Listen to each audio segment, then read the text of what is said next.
Hi everyone, welcome to iExamB. I am Pratik Taldar, Chartered Accountant and your Accounts faculty at iExamB. Recently Eklavya model residential school का notification आया था. I hope आप सभी इस notification से updated होंगे. इस वीडियो में हम बात करेंगे अकाउंटेंट वैकेंसी के कॉमर्स रिलेटेड पोर्शन से.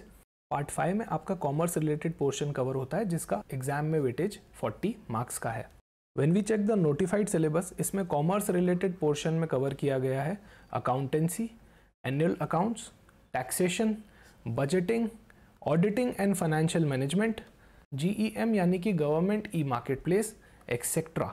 आप देख सकते हैं कि ये लिस्ट जो है वो एक एक्सक्लूसिव लिस्ट नहीं है. इन टॉपिक्स में से एंड इन टॉपिक्स से रिलेटेड भी आपके एग्जामिनेशन में क्वेश्चंस आ सकते हैं. Now let's discuss in detail कि हमें कॉमर्स के पोर्शन में क्या कवर करना चाहिए, किन टॉपिक्स को कवर करना चाहिए. Let's start with accountancy and annual accounts. Accountancy and annual accounts में हमें बिल्कुल बेसिक्स ऑफ अकाउंटिंग से चालू करना चाहिए, यानी कि objectives, accounting concepts, accounting terminologies and conventions. Next हमें अंडरस्टैंडिंग लेनी चाहिए अकाउंटिंग प्रोसेस की, यानी कि आइडेंटिफिकेशन ऑफ फाइनेंशियल ट्रांजैक्शन से लेके फाइनल अकाउंट्स तक कैसे डेटा फ्लो हो रहा है एंड कौन से स्टेटमेंट का क्या यूज़ है ये आपको पता होना चाहिए. Journal entries and concept of depreciation की भी आपको अंडरस्टैंडिंग होनी चाहिए.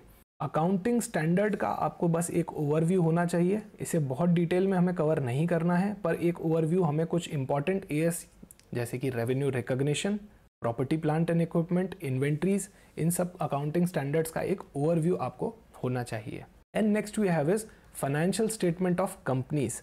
इसमें कवर हो जाएंगे balance sheet, profit and loss account, notes to account, cash flow statement and statement of changes in equity. इन सभी स्टेटमेंट्स के जो लाइन आइटम्स हैं उनकी साउंड अंडरस्टैंडिंग आपको होनी चाहिए. In syllabus next we have is taxation. तो नोटिफाइड सिलेबस में क्लियरली नहीं मेंशन्ड है कि ये डायरेक्ट टैक्सेशन या इनडायरेक्ट टैक्सेशन है, तो दोनों की ही आपको अंडरस्टैंडिंग होनी चाहिए. We should cover the basics of income tax, including the filing process of returns, concepts like TDS, advance tax, and old scheme versus new scheme. इनमें क्या differences के points है, and basics of goods and service tax का भी आपको एक knowledge होना चाहिए जो हम graduation में भी subjects में पढ़ते हैं. Next we have is auditing. Auditing में आपको पूरे audit की process की एक understanding होनी चाहिए, like how audit is being conducted, types of audit जैसे कि statutory audit, internal audit, इनमें आपको differences पता होने चाहिए. And some general topics related to auditing जैसे कि audit planning, audit की testing चालू करने से पहले plan करना बहुत important है.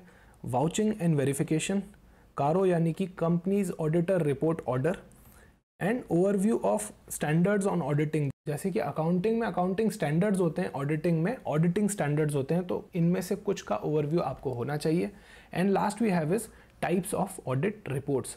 ऑडिटर कंक्लूजन फॉर्म करने के बाद कौन कौन सी रिपोर्ट्स इशू कर सकता है उसकी भी अंडरस्टैंडिंग आपको होनी चाहिए.